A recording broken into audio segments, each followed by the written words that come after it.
So welcome everyone. सगळ्यांचं स्वागत आहे. वेलकम टू सदैव क्लासेस. आपण आज धडा सुरू करत आहोत. इतिहास आणि काळ संकल्पना इयत्ता 5वीचा इतिहास आहे. हा धडा आपण सुरू करत आहोत. सर्वांचं स्क्रीनवर लक्ष द्यायचं आहे. ठीक आहे. आपल्याकडे वेळ कमी असल्यामुळे आणि आपल्याकडे विद्यार्थ्यांची संख्या पण थोडीशी इकडे-तिकडे झाल्यामुळे आपल्याला सायमल्टेनियसली आपल्याला दोन्ही गोष्टी शिकायच्या आहेत. त्यामुळे प्रत्येकासाठी वेगळाच विषय, वेळ आणि वेगळा वेळ देणं आपल्याला कठीण पडतंय. तर लक्ष द्यायचा धडा आहे the chapter history and the concept of time. Chapter and the concept of time. History and the आवाज येत नाही माझा. धडा सुरू करूया. आता काय तुम्हाला शिकायचं की इतिहास आणि काळ संकल्पना म्हणजे काय? आता काळाची विभागणी कशी केलेली असते तुम्हाला शिकायचं आहे. काळाची विभागणी. तर काळाची विभागणी समजून घेण्यासाठी तुम्हाला काळ समजून घेण्यासाठी काळाचे काय असतात? वेगवेगळ्या पद्धती असतात. जसं आपण काळ अखंड असतो, लक्षात घ्या. काळ कसा अखंड असतो, आपण त्या काय करतो, आपण आपल्या सोयीसाठी त्याचं काय करतो, नियोजन करत असतो. आपण आपल्या सोयीसाठी त्याचे काय करत असतो, विभाजन करत असतो. काळाचे विभाजन आपण कोणकोणत्या उद्देशाने आणि कोणत्या पद्धतीने करतो यावर काळ समजून घेण्याच्या पद्धती अवलंबून असतात. आता सूर्योदय झाला. आवाज बंद ठेवायचा मंडळी प्लीज. सूर्योदय झाला की आपण काय म्हणतो, दिवस उजाडला आणि काय झाली, सकाळ झाली. सार्थक आवाज बंद ठेवा, सार्थक. आणि सूर्यास्त झाला की आपण काय म्हणतो, दिवस मावळला आणि संध्याकाळ झाली. आता दिवस मावळून संध्याकाळ झाली की थोड्याच वेळात काय होतो, अंधार पडतो आणि रात्र होते. काय होतं, रात्र होते. आवाज बंद करायचा, म्यूट युअर साऊंड गाईस. तर आपण म्हणतो सूर्य उगवला की सूर्योदय झाला की आपण दिवस उजळला असे म्हणतो, आणि सूर्यास्त झाला की आपण काय म्हणतो, दिवस मावळला. संध्याकाळ झाली की दिवस मावळून रात्र होते. अशा प्रकारे आपण दोन घटक आहे आपल्याकडे, दिवस आणि रात्र. आपण काय म्हणतो, दिवस आणि रात्र. आता दिवस आणि रात्र कसे तयार होत आहे तुम्हाला माहित आहे. दिवस आणि रात्र कसे तयार होत आहे तुम्हाला सर्वांना ठाऊक आहे. तर आपली पृथ्वी एका ठराविक गतीने स्वतःच्या आसाभोवती फिरत असते, तसेच ती सूर्याभोवती सुद्धा फिरते. सूर्य हा स्वयंप्रकाशित आहे. सूर्य कसा आहे, स्वयंप्रकाशित आहे. सूर्याला स्वतःचा प्रकाश आहे. सूर्यकिरणांपासून सतत प्रकाश मिळतो, तरीही आपल्याला मात्र फक्त दिवसा प्रकाश दिसतो आणि रात्री अंधार. हे का घडतं? कारण पृथ्वी स्वतःच्या आसाभोवती फिरत असताना तिचा जो पृष्ठभाग सूर्यासमोर येत राहतो तिथे काय होतो, उजेड होत असतो. जो भाग सूर्यासमोरून दूर जातो तिथे काय होतो, अंधार होत राहतो. पृथ्वीची स्वतःभोवतीची आसाभोवतीची प्रदक्षिणा पूर्ण करण्यासाठी आपल्याला काय लागतं, एक दिवसाचा कालावधी लागतो. आपण तो 24 तासाचा कालावधी लागतो. किती कालावधी लागतो? 24 तासाचा कालावधी लागत असतो बघा. किती तास कालावधी लागतो? 24 तासांचा अवधी लागत असतो. आणि त्या 24 तासामध्ये 12 तास काय असतात? 12 तास दिवस असतात आणि 12 तासांची रात्र असते. हा अवधी या ठिकाणी असतो. अशा प्रकारे एक दिवस आणि एक रात्र मिळून तयार होणाऱ्या काळाला आपण काय म्हणतो, दिवस असे म्हणतो. असा एक दिवस म्हणजे किती, एक वार. याला काय म्हणतो आपण, एक वार. ठीक आहे. ओके, चला लक्ष द्या परत. So repeating again. So division of time and timeline. Division of time and the timeline. So you know very well that there are methods. There are methods of reckoning a time. Time is continuous. Time continuous असेल तर तुमच्यासाठी थांबत नाही, माझ्यासाठी थांबत नाही. It does not wait for anyone. कोणासाठी थांबतो का टाइम? नाही. So we divide it into periods. We divide into periods. So the two periods we know, day and night. Day and night बघा. Day and night. So when we call it the day, day कधी असं सांगा बरं. When sun rises, जेव्हा sunrise होतो, we say it is morning now and the day has begun. Day has begun. So at sunset we say it is evening now and soon it will be night. Soon it will be night. Therefore at the end of the day it becomes dark and it is a night.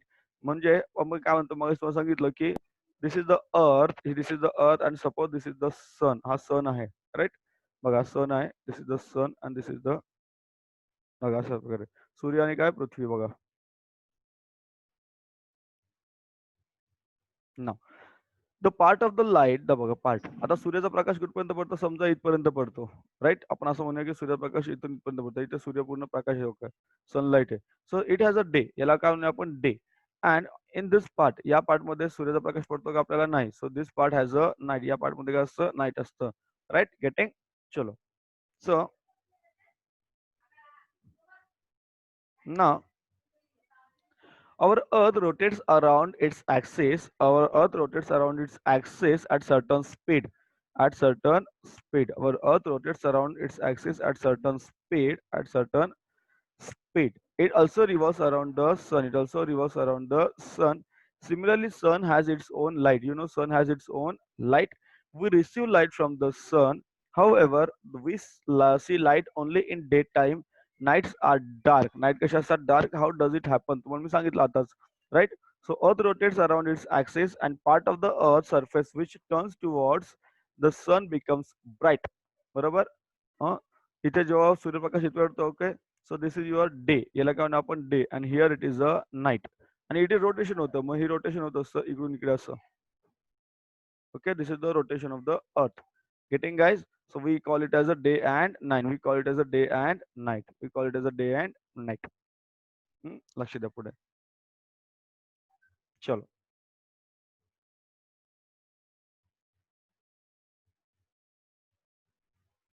So let's continue the chapter. आता बघा, आपण आता काय करतोय, नीट लक्ष द्यायचंय. आपण आता सोमवार पासून जर विचार केला, सोमवार पासून जर आपण घेतलं, सोमवार पासून रविवारपर्यंत गेलो, तर किती दिवस असतात? 7 दिवस असतात. बरोबर? सोमवार पासून सोमवार ते रविवार असा 7 वारांचा एक काय असतो? आठवडा असतो. जेव्हा 2 आठवडे आपण एकत्र घेतो, त्याला एक पंधरवडा तयार होतो. त्याला 15 दिवस म्हणतो आपण. 4 आठवडे जर एकत्र केले, की काय तयार होतो? एक महिना तयार होतो. म्हणजे 2 पंधरवड्यांचा काय होतो? एक महिना तयार होतो. 12 महिने जर एकत्र आणले, तर काय तयार होतं? एक वर्ष. अशा पद्धतीने आपण काय केलेली आहे? काळाची विभागणी केलेली आहे. कशी? क्रमवार पद्धतीने. वर्षामागून वर्ष संपत जातात आणि 100 वर्षांचा काळ संपला, की काय म्हणतो? एक शतक पूर्ण झाले. काय झाले? शतक पूर्ण झाले. अशी 10 शतके पूर्ण झाली, की 1000 वर्ष संपली. त्या 1000 वर्षाला म्हणतात सहस्त्रक म्हणतात. आणि काळाच्या अशा विभागणीला आपण काय म्हणतो? एकरेखिक विभागणी असे म्हणतात. काय म्हणतात? एकरेखिक विभागणी. परत सांगतो बघा, रिपीट करतोय. हं. 7 7 days from Monday to Sunday make 1 week. 2 weeks make fortnight. Fortnight म्हणजे पंधरवडा, 15 days. 4 weeks make a month. Then 12 months make a year. In this manner, we reckon time bigger units. One year is followed by one another, and then 100 years go by. The country and the century is completed. Century is completed. Century म्हणजे 100. Then when 10 centuries, after 10 centuries, 1000 years are gone, a millennium is completed. त्याला म्हणतो आपण millennium, सहस्त्रक. Such a method of dividing time is known as a unilinear division of time. त्याला म्हणतात unilinear division of time. समजलंय? ठीक आहे, युनिलिनियर division of time आपण त्याला म्हणतो. ओके गाइस, चलो आगे जाएंगे. So common area that is Christian area. What is Christian area? काय ते तुम्हाला सांगतो मी आता समजावून. बरोबर? इसवी सणाचा काळ काय आहे वगैरे तुम्हाला मी आता समजून सांगणार आहे. लक्ष द्यायचं माझ्याकडे. हं. आता आपल्याला शिकायचं आहे इसवी सणाचा काळ काय असतो. तर ज्यावेळेस आपण काय करतो बघा, ज्यावेळेस आपण एकरेखी विभागणी करत असतो, एकरेखिक विभागणी ज्यावेळेस आपण करत असतो, त्या विभागणीत एका पाठोपाठ येणाऱ्या वर्षांची क्रमवार मांडणी केली जाते. इतिहासाच्या पुस्तकांमध्ये सुद्धा एका पाठोपाठ आलेल्या घटनांची साखळी तुम्हाला दिलेली असते. त्याला आपण काय म्हणतो? एकरेखीय पद्धतीने क्रमशः मांडलेली असते. म्हणजे पहिली घटना कुठली घडली, त्यानंतर दुसरी काय झालं, तिसरी काय घटना घडली, चौथी घटना काय घडली. साधारण तुमचा जर विचार केला असेल, तुम्ही स्वतःचा विचार केला, तर तुमचा जन्म झाला. त्यानंतर तुम्ही 1 वर्ष झाले, नंतर तुम्ही 2 वर्ष झाले, मग 3 वर्ष झाले, 4 वर्ष झाले, 5 वर्ष झाले. तुम्ही शाळेमध्ये गेलात, 5 वर्षाच्या शाळेत गेलात आणि आता तुम्ही 10 वर्ष झालेले आहात. किती वर्ष झाले तुमचे? 10 वर्ष तुम्ही झालेले आहात. आपण जी दिनदर्शिका वापरतो, ती दिनदर्शिका इसवी सणावर आधारलेली आहे. कशावर आधारलेली असते? इसवी सणावर. येशू ख्रिस्तांच्या स्मरणार्थ, येशू ख्रिस्ता स्मरणार्थ इसवी सणाची सुरुवात झालेली आहे. लक्षात घ्या. येशू ख्रिस्त तुम्हाला माहीत आहेत, तो देव आहे ख्रिश्चन लोकांचा येशू ख्रिस्त. तर त्यांच्यावर झालेले आहेत. म्हणजे काय? तर मराठीमध्ये इसवी म्हणजे येशू या सणाशी संबंधित आहे. कोणत्या कशाशी? इसवी म्हणजे येशू. ठीक आहे. तर लक्ष द्यायचंय. तेच इसवी सणाचे पहिले शतक, पहिले वर्ष म्हणजे ते आपण दाखवतो 1 ने. कशाने दाखवतो आपण? 1 ने. इसवी सन 1. इसवी दाखवतो इसवी सन 1 आणि इसवी सन 100. म्हणजे पहिली जर वर्ष आपण विचार केली, पहिली 100 वर्ष आपण अशी लिहिणार. इसवी सन 1 ते इसवी सन 100. इसवी सन 1 ते इसवी सन 100 आणि पहिली 1000 वर्ष कशी लिहिणार आपण? इसवी सन 1 ते इसवी सन 1000. इसवी सन 1 ते इसवी सन 1000. समजतंय? परत रिपीट करतो बघा. कॉमन एरा और ख्रिश्चन एरा. कॉमन एरा और Christian era. This is a unilinear division of time. In the unilinear division of time, years that follow one after the other are arranged in serial order. So this is the the area we are using किंवा आपण जो timing वापरतो, it is known as common era किंवा Christian era. Common era or Christian era, it is known as CE or AD. Anno Domini किंवा CE, that is common era. In the year of lord, which lord? Jesus Christ. Jesus Christ म्हणूया आपण त्याला, येशू ख्रिस्त. The calendar we use today is based on the Christian era. नाव Christian era. Now it is called as the common era. Christian era किंवा common era. Now this era began in the memory of Jesus Christ. First 100 years are denoted by 1 to 100 CE. 1 to 100 CE and first or AD. AD or CE एकच आहे तुमचं.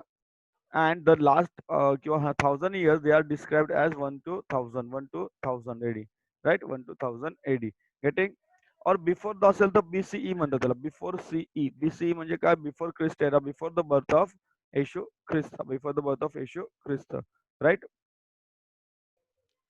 चला आता पुढे जाऊया आपण. तुम्हाला शिकायचं की इसवी सणाचा पूर्व काळ, इसवी सणाचा पूर्वीचा काळखंड म्हणजे इसवी सणाची सुरुवात होण्याच्या काळाच्या आधीच्याला काय काळखंड आहे त्याला म्हणतात इसवी सन पूर्व. त्याला म्हणतात इसवी सन पूर्व. बरोबर. म्हणजे येशू ख्रिस्ता जन्माच्या आधीचा काळखंड आहे. तर त्याच्यामध्ये फक्त पू म्हणजे पूर्व हा शब्द आपण जर वापरला तर तुम्हाला कळेल की त्याचे जे चक्र आहे ते कसं होतं, सुरू होतं. तर हे चक्र थोडंसं उलट वापरलं जातं बघा. पहिल्या शतकाची सुरुवात इसवी सन पूर्व 100च्या वर्षी झाली. ते इसवी सन पूर्व या वर्षी संपले. म्हणजेच काय तर पूर्व 100 ते इसवी सन 1 असा उलट काळ लिहितात. कसा लिहितात? काळ उलट लिहितात. लक्षात घ्या. काळ कसा लिहितात? उलट लिहितात. इसवी सन पूर्व 100 ते इसवी सन 1. बरोबर. आणि 1000 असेल तर इसवी सन पूर्व 100 ते 1. 1 ते 100 नाही. 1 ते 100 नाही लिहित आपण. त्याला 1000 ते 1 लिहितो. उलट लिहितो आपण. 1000 ते 1 लिहित असतो. या पद्धतीने त्याच्यावर मांडणी केलेली असते. हे तुम्हाला मागे सांगितलं मी. इसवी सन पूर्वचा काळखंड लिहिण्याची आपण काही उदाहरणं पाहिलेली आहेत. बघा. कालगणनाची पद्धत हे तुम्हाला सांगितलं मी. वर्धमान महावीरांचा जन्म जीवनकाल होता 500 इसवी सन पूर्व 599 ते इसवी सन पूर्व 527 असं उलट आपण लिहितो. काय लिहितो आपण? उलट कालावधीचा लिहित असतो. 599 ते 527 असा उलट कालावधी लिहित असतो. गौतम बुद्धानुसार तसंच लिहित असतो आपण. म्हणजे आपण उलट जातो इसवी सन पूर्वमध्ये. आता कालगणना करण्याचं हे तुम्हाला मागे सांगितलं मी. सेकंद, मिनिट, तास, आठवडा, पंधरवडा, महिना, वर्ष, शतक, सहस्त्रक. सेकंद हे यातील सर्वात छोटे एकक आहे. जगभरामध्ये आपण इसवी सन वापरतो. कुठेही जा जगामध्ये हेच आहे. बरोबर. दिवसाचा क्रमांक तुम्हाला माहित असेल. आपण दिनांक अशा प्रकारे लिहित असतो. बघा हे असं प्रकारे आपण जात असतो. ही आहे कालखंड. अशा प्रकारे कालखंड आपण लिहित असतो. इथे बघा. इथे जर तुम्ही आकृतीमध्ये बघाल तर इथे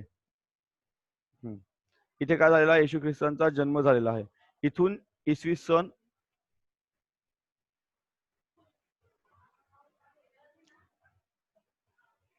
बघा. इथून आहे इसवी सन. इथून काय आहे? इसवी सन. आणि याच्या इथे आहे इसवी सन पूर्व. बघा फक्त शब्द कुठला ऍड झाला इथे? पूर्व. बाकी इसवी सन. आता इथून 100. तर इथून हे 100 आणि इकडून हे 100. इथून आपण असे वाढवत जातो संख्या आणि या संख्या इकडे वाढत जातात. हा आकृती तुम्हाला काढायची आहे. परत रिपीट करतो बघा मी.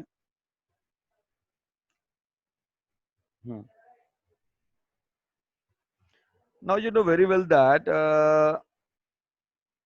एक सेकंड. Where we are. हा इकडे बीसी तुम्हाला सांगितलं before Christ, before common era किंवा before Christ, before the birth of before the birth of Christian Jesus Christ. We know that the second. बघा इथून सुरुवात केली आपण. सेकंड, द मिनिट, मी तुम्हाला मागे सांगितलं होतं. हा day, week, fortnight, month, year, century. A second is what? Second is the smallest of this units. आवाज बंद ठेवायचा श्रावणी. देन आवाज बंद ठेवायचा सगळ्यांचा, नवीन आलेले, जुने आलेले. And various methods of measuring time in different parts of the world. So it is known as common or Christian era is the most widely used. हा most widely used आहे common era Christian era. समजतंय? नाव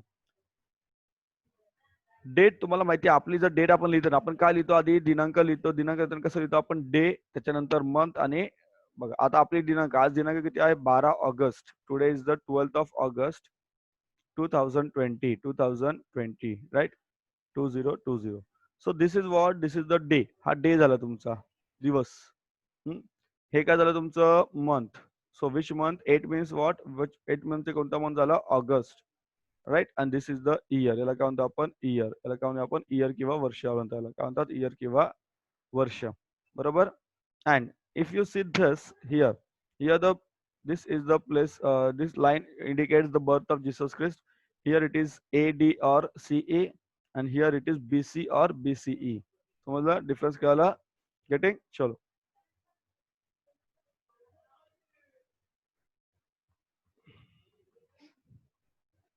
एक second आहे. Yes, चलो. हं. आता बघा तुम्हाला आकृतीमध्ये तुम्हाला दिलेलं आहे काय, तर आपण कोणाचा विचार करतो? येशू ख्रिस्तांचा विचार करत असतो या ठिकाणी. म्हणजे येशू ख्रिस्त जन्माच्यापासून आपण या सर्व गोष्टी मांडत असतो. जर आपण गोष्टी विचार केला बघा, इकडे डावीकडे बघा. तुम्हाला छत्रपती शिवाजी महाराजांबद्दल माहिती दिलेली आहे, की एखाद्या विशिष्ट घटनेच्या स्मरणार्थ नव्या कालगणनेची सुरुवात केली जाण्यापूर्वी इसवी सन ती घटना जी आहे ती कधी घडली तुम्हाला कळेल. आता तुम्हाला छत्रपती शिवाजी महाराजांची गोष्ट या ठिकाणी दिलेली आहे बघा. तर तुम्ही जर आपण डायरेक्ट नकाशा याच्या आकृतीकडे पाहूया, आपल्याला लगेच कळेल या ठिकाणी. घटनाक्रम आहे शिवाजी महाराजांच्या जीवनातील महत्त्वाच्या घटनांचा क्रम या ठिकाणी दिलेला आहे. छत्रपती शिवाजी महाराजांचा जन्म झाला आहे 1630 साली.